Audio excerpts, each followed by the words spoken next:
If you have your Bible with you, you can open to Matthew 26. We're going to continue our study of the Gospel of Matthew.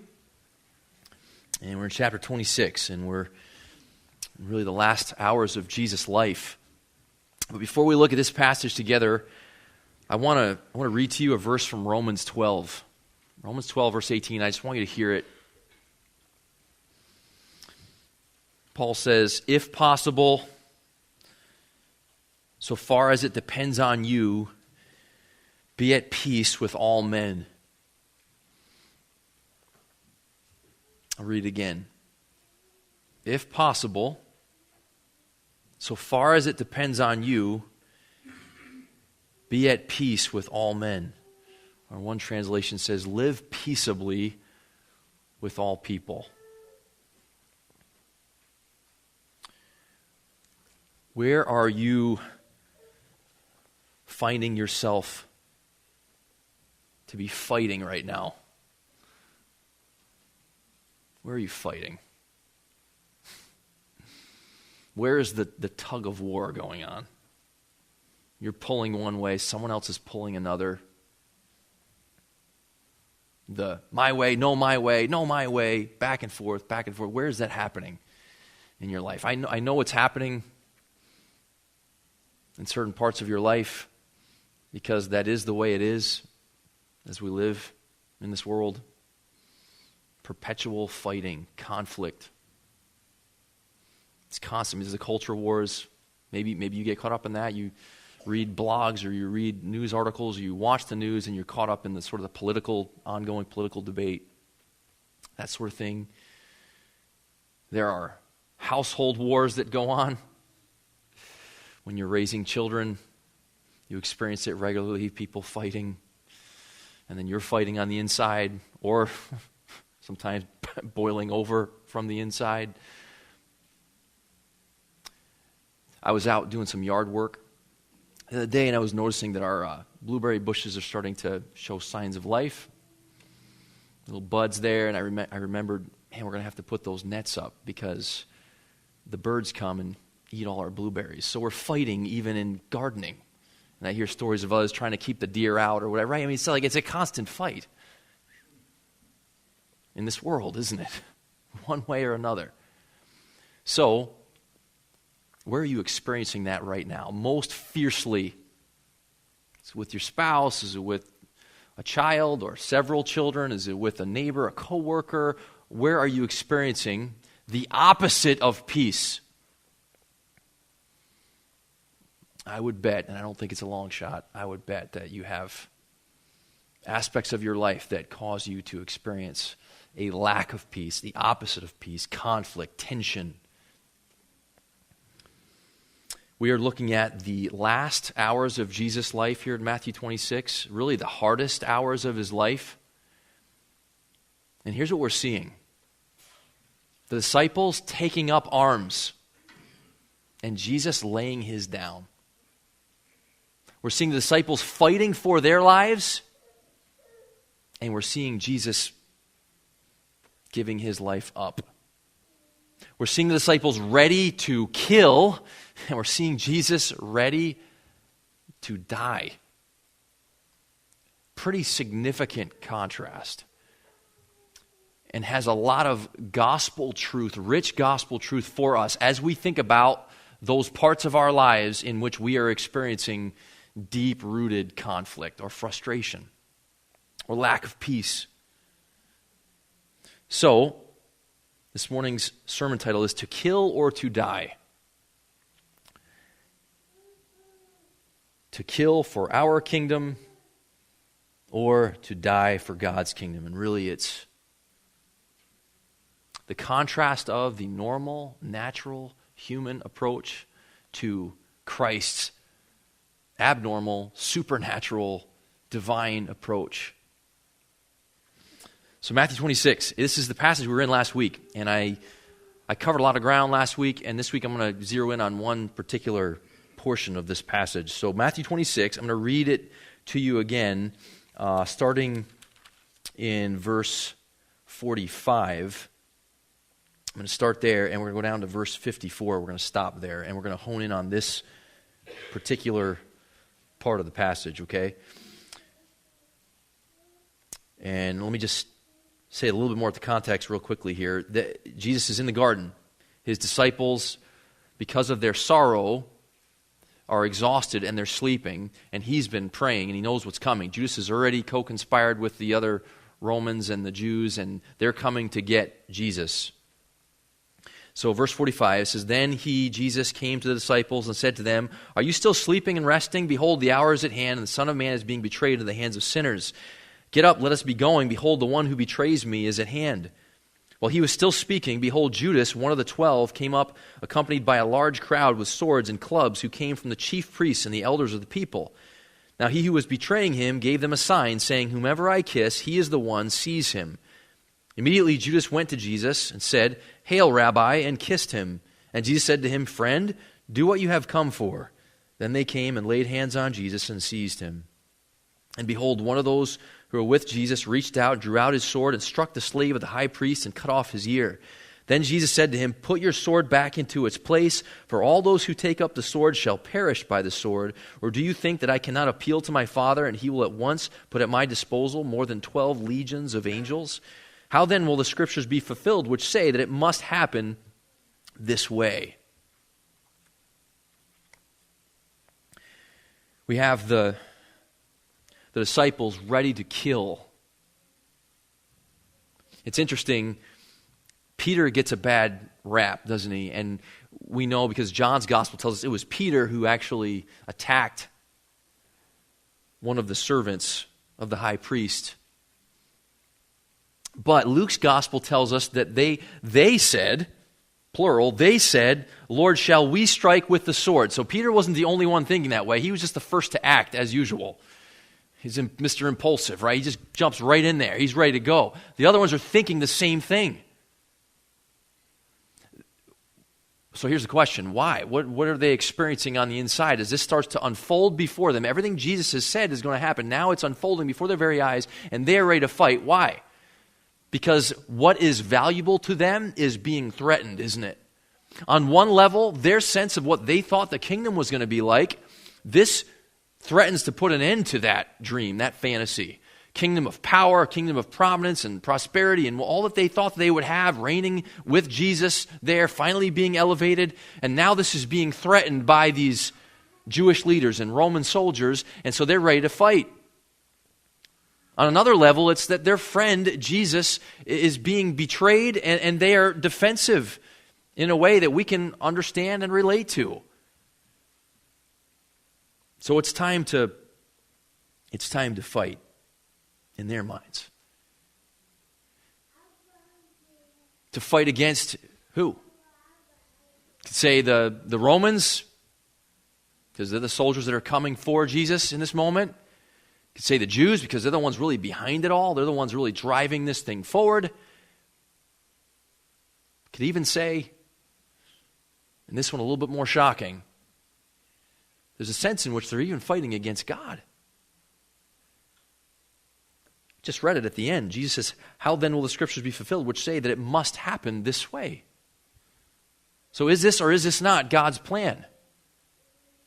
It is God's plan, isn't it? Does it fit with their plan? No. This is the advancement of God's kingdom, but it doesn't fit with how they thought it would go. How they thought it would play out. And so they're ready to fight.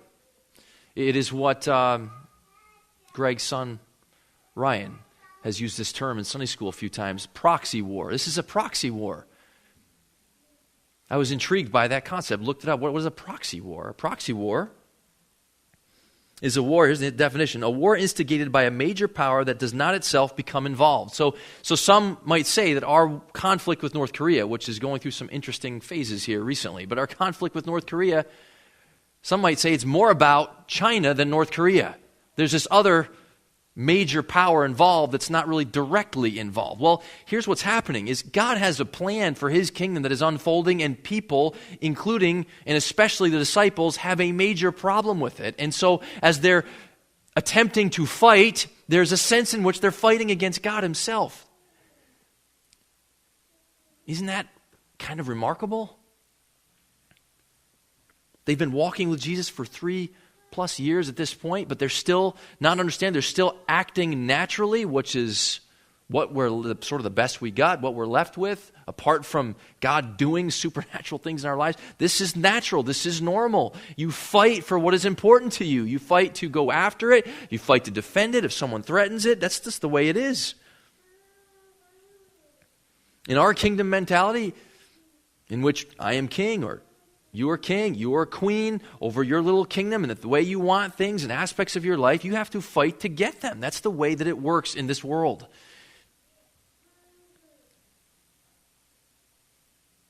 Our kingdom characterized by lust, desire, what we want, you fight to get what you want. His kingdom characterized by love, the opposite. So Jesus says to Peter in verse 52, put your sword back into its place, for all those who take up the sword shall perish by the sword.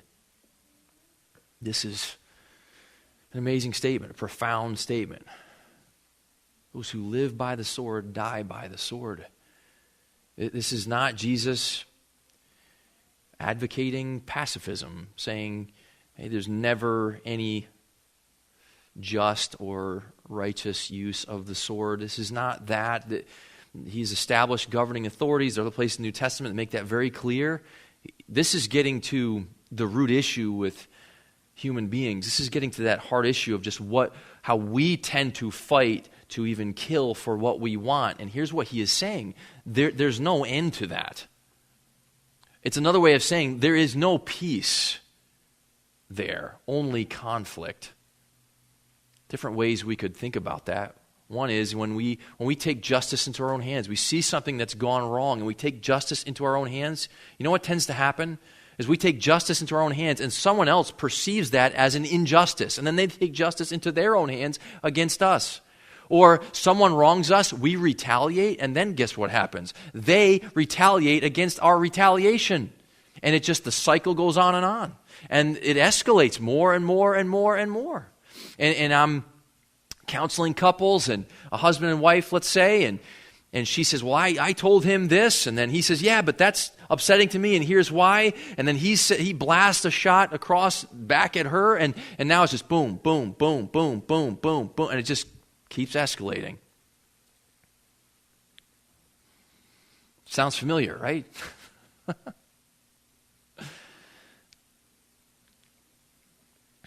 It's the way it goes. Kingdoms of this world colliding. We're fighting for them. And Jesus' approach is the opposite.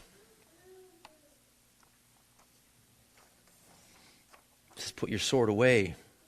It's not how this kingdom works. He says elsewhere, if my kingdom were of this world, my disciples would fight. But it's not. So he says in verse 53, do you think that I cannot appeal to my Father, and he will at once put at my disposal more than 12 legions of angels? This is fascinating. So in Roman culture back then, one legion would be 6,000 soldiers. So basically he's saying, hey, look, any second I want it, God could dispatch tens of thousands, 70+ thousand angels. And there's a story in the Old Testament, 2 Kings, where one angel kills over 185,000 people in one night. So this is pretty significant power we're talking about here. Jesus says, look, if I wanted to put an end to this, I could put an end to this. If I wanted to fight, I could fight. But I'm not here to kill. I'm here to die. I'm here to die. It's God's plan. How then will the scriptures be fulfilled? Say, it must happen. It must happen this way.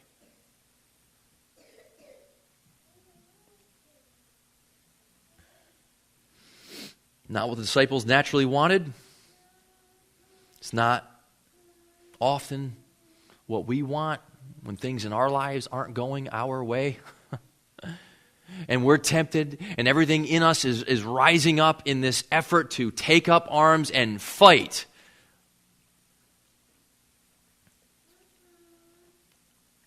With Jesus, it was the opposite. He understood his Father was orchestrating circumstances, that he had everything under control, that even this evil, and then there was never more vile, wretched evil than the innocent Son of God being betrayed and executed. I mean, it's the most sinful, horrific thing that could have ever taken place on planet Earth, and God says it's part of his plan to rescue mankind from what? You know what part of it is? From that instinctive, I must fight to get my way. Partly from that. This is him living as a substitute, doing what we naturally cannot and do not do. And this is what, catch this is what love is and what love looks like. It looks like dying.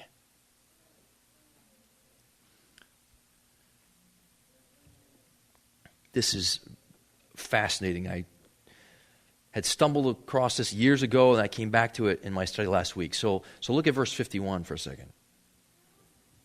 And behold, one of those who were with Jesus reached out, drew out his sword. Okay, this is, as I said earlier, this is Peter. We know that because John tells us it was Peter who did this, and it's not surprising.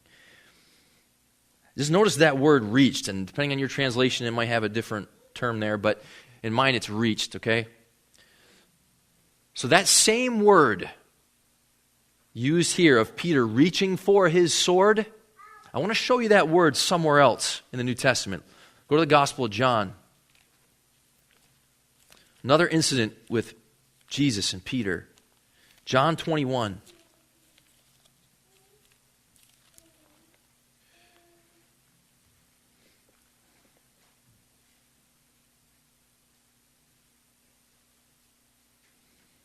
John 21, verse 18.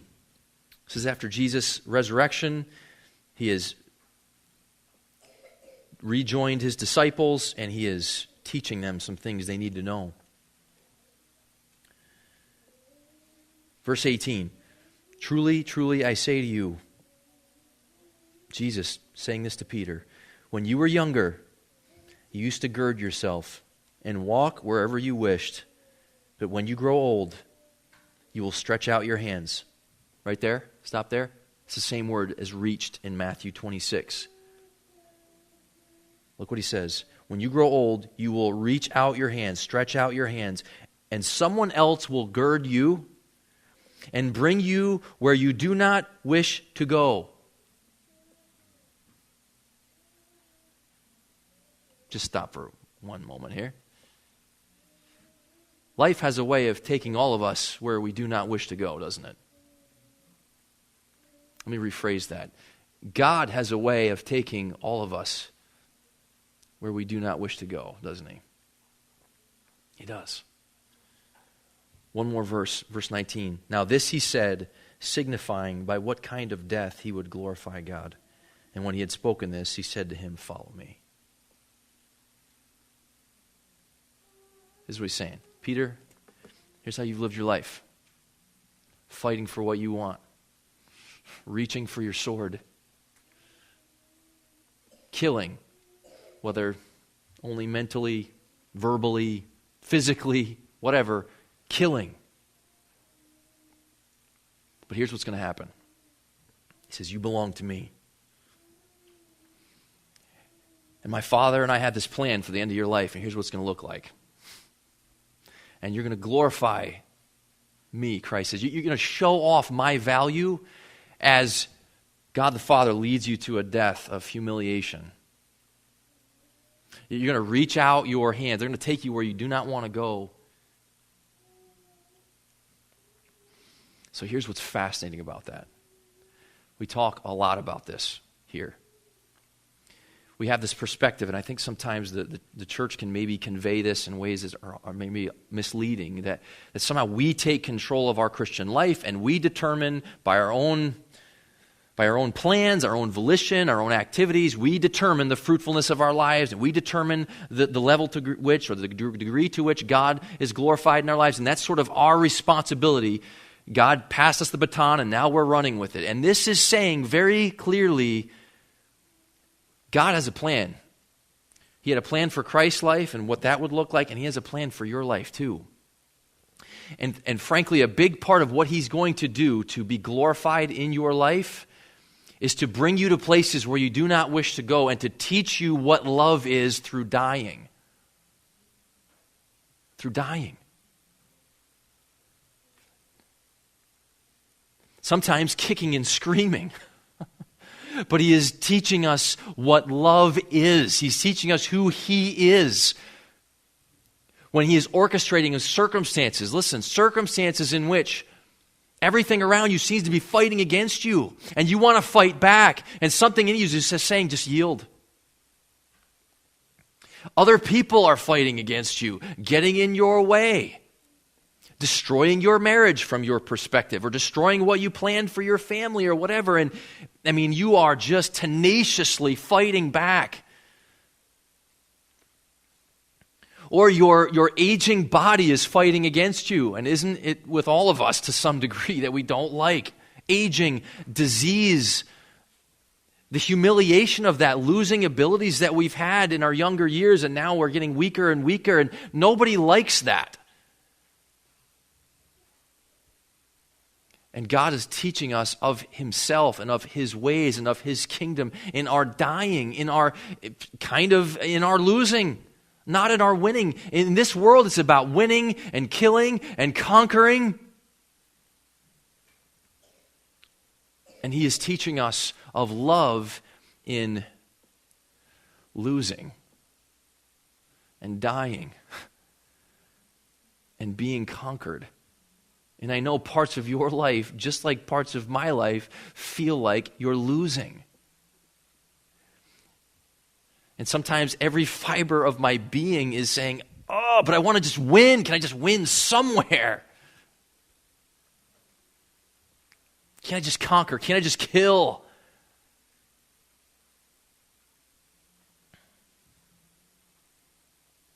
And that song, the lyrics of The Wonderful Cross,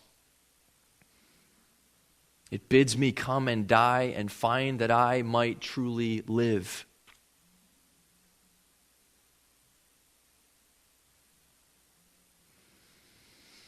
I had this, I'm going to go here. I'm tempted to not because I think this could be confusing. I love sports, okay? I love sports. I love watching. We've been watching the NHL playoffs, which has been, Bruins are crushing it right now, which is fantastic. That means nothing to any of you because I'm in Washington and there's probably not one hockey fan in this whole state. But I love NHL hockey. And it's been fun to watch some of the games. Juliana's playing fast-pitch softball. That's fun. I think the parents are more into it than the kids. We're cheering and we're going crazy in the stands, and it's a bunch of 10-year-olds out there. So, but that's happening, okay?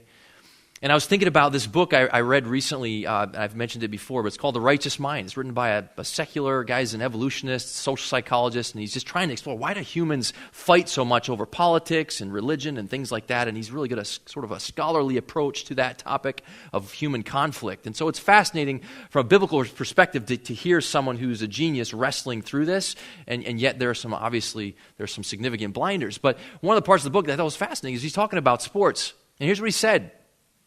He said, we have this instinct, and of course he would root it in evolution, we root it in sin, but he said, we humans have this instinct to become tribal, to form tribes or teams,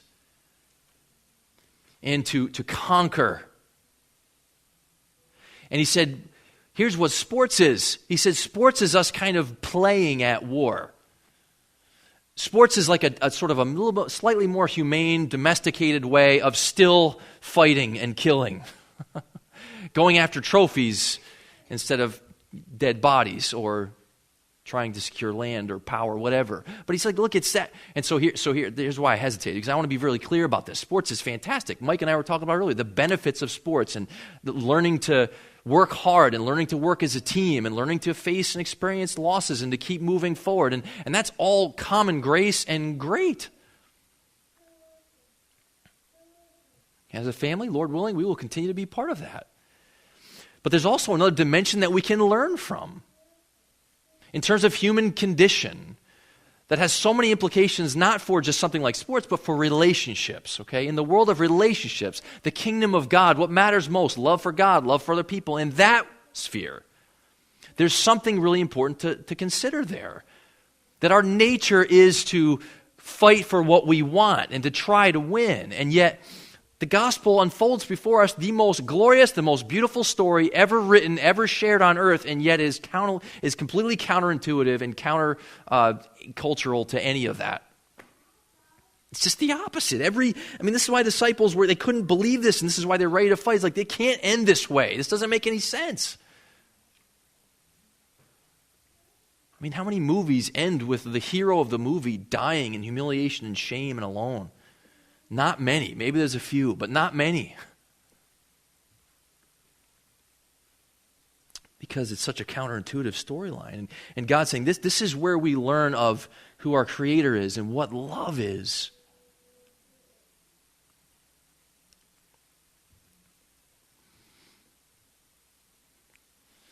As you sit in the stands, Friday night there was a game, and looking across through the chain link fences and through the field over to the other side, and there's the other bleachers where the other team's parents are.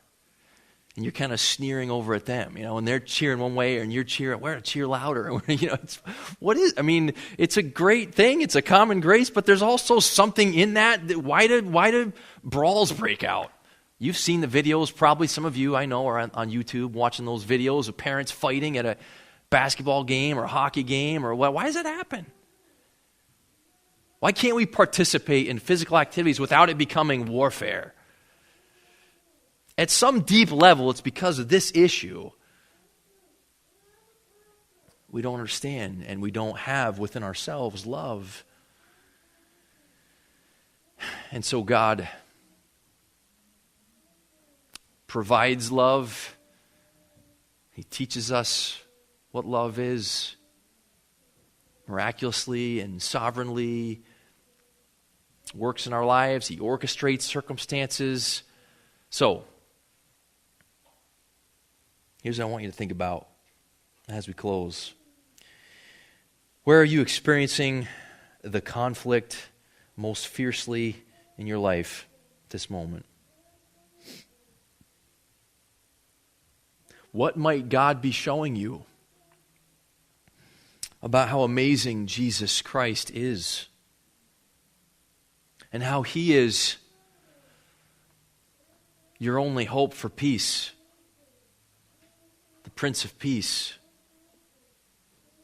Where is He saying to us, put your sword away? Where is He working, bringing us where we don't want to go, where we'd prefer not to go? And there's that resistance on the inside and an opportunity to say, wait a minute. God,